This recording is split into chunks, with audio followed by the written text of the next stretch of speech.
QPP, JEPS, AGFF Forme. C'est un diplôme qui permet de travailler dans le secteur de la remise en forme. Ce secteur est en grande évolution et englobe les activités de la remise en forme, les activités du fitness et puis tout ce qu'on appelle aujourd'hui le coaching individualisé. Donc c'est une formation qu'on propose sur 9 mois avec une alternance entre des cours théoriques, pratiques et pédagogiques qui se déroulent sur le centre de formation et aussi sur des structures professionnelles. Il y a une alternance avec des stages qui doivent être réalisés dans différents types de structures. Un stage qu'on va préconiser dans une salle de remise en forme classique sur de l'encadrement de cours collectifs et une autre partie de stage qu'on va essayer d'orienter sur des centres de rééducation, sur des activités de réathlétisation. C'est-à-dire que c'est aujourd'hui une grande partie du métier qui se développe et donc c'est l'orientation qu'on souhaite donner à notre formation. Donc la formation démarre au mois d'octobre et pour pouvoir rentrer en formation, il faut valider des tests de sélection.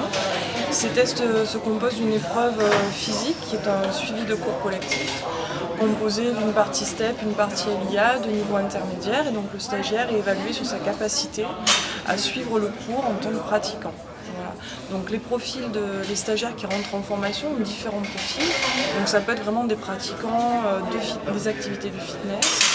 Ça peut être aussi des profils de danseurs, de danseuses, et puis ça peut être aussi des gens qui ont des pratiques sportives complètement différentes et qui vont rentrer en formation pour augmenter leur champ de compétences et leurs prérogatives sur tout ce qui est coaching et sur tout ce qui est activité de la remise en forme. Là, c'est vrai qu'on est sur un crunch, on va dire, très basique, très classique.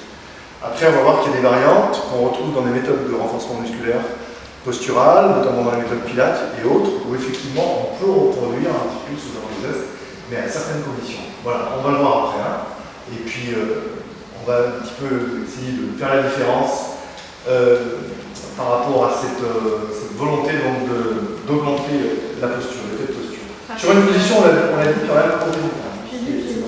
Est-ce qu'il n'y a pas une différence homme-femme quand même, parce que les femmes sont plus cambrées, les hommes, j'ai remarqué, ils sont plus droits, donc ils ont moins de difficultés. Ah ouais, on ne passe pas la main. Ouais. Alors, une des raisons principales, alors c'est vrai qu'il y a des différences morphologiques, c'est sûr, mais qui ne sont pas si importantes que ça.